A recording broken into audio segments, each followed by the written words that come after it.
and welcome to From the Newsroom. I'm your host, Kerrigan Foster. From the Newsroom is your weekly news update brought to you by the Southeast Arrow. SEMO's Mass Media Department is putting up a memorial for Professor Pam Parry, who passed away last year. Here's Arrow reporter Abby Volz with more on the story. SEMO Department of Mass Media is setting up a memorial for the late Professor Dr. Pam Parry. Parry passed away in February of last year and was very active on SEMO's campus. Professor in Mass Media Fred Jones spoke about his personal connection to Dr. Parry. On campus, she was beloved by her colleagues. Everybody knew who Pam was. They respected her. She treated people with kindness and dignity, and she was truly my best friend in the department. Behind me is the Baptist Student Union. This location was picked for Dr. Parry's memorial because of her brother's former connection to the institution.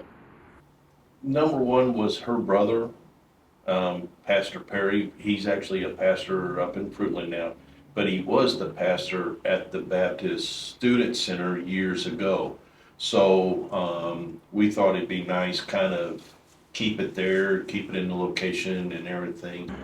The project for Dr. Parry's memorial swing is expected to be finished in the late spring.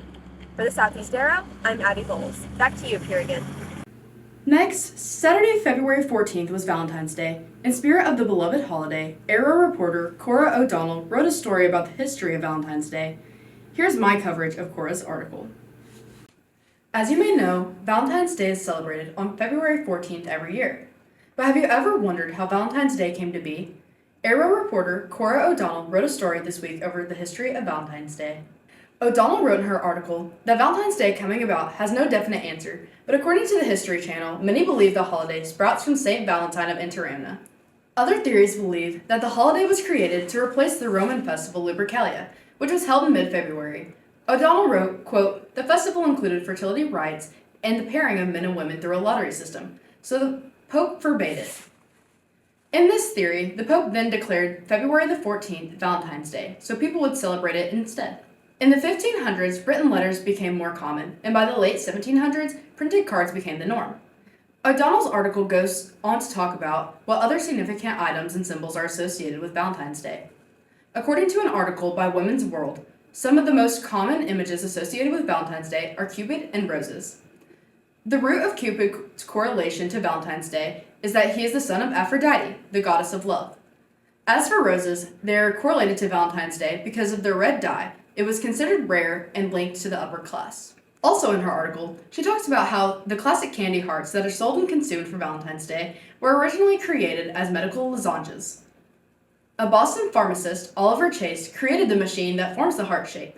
After some time, they eventually changed their name and added their iconic quotes to the top. O'Donnell shared more fun facts in her article. To read more about Cora's article, visit the Southeast Arrow website. Lastly, SEMO has been recognized by the U.S. News and World Report in its 2026 Best Online Programs ranking. Arrow reporter Wyatt Sherwin spoke with students about their experience with SEMO's online program. Southeast Missouri State has been recognized by U.S. News and World Report as one of the best online programs in 2026. For many students, online classes are not just convenient, they're very necessary. Online classes allow students to connect with professors, attend lectures, and make sure all their assignments are done from the comfort of their own home. For students like Bracy Bland, online classes provide flexibility that in-person classes can't. I decided to take online classes here because, probably like a lot of other students, mainly for work, I'm not the biggest fan of going into class every day at random times. Bland says online courses allow him to stay on top of assignments while balancing other responsibilities. It's allowed me to work a full-time job as well as complete my classes, and honestly, I just always enjoyed having online courses. Logan Pruitt agrees, stating that online classes offer conveniences. Taking online classes allows me to do my schoolwork kind of more at my own pace. So as I've grown through my 4 years of college life here at SEMO, I have started to like online classes more rather than having to show up to a class 2 to 3 times a week at a specific time period. SEMO's nationally recognized online classes have expanded opportunities for students on and off campus. Reporting in Cape Girardeau, I'm Wyatt Sherwin. And that's all we have time for here today. Thank you for watching From the Newsroom. I'm your host, Kerrigan Foster, and see you next week, Cape Girardeau.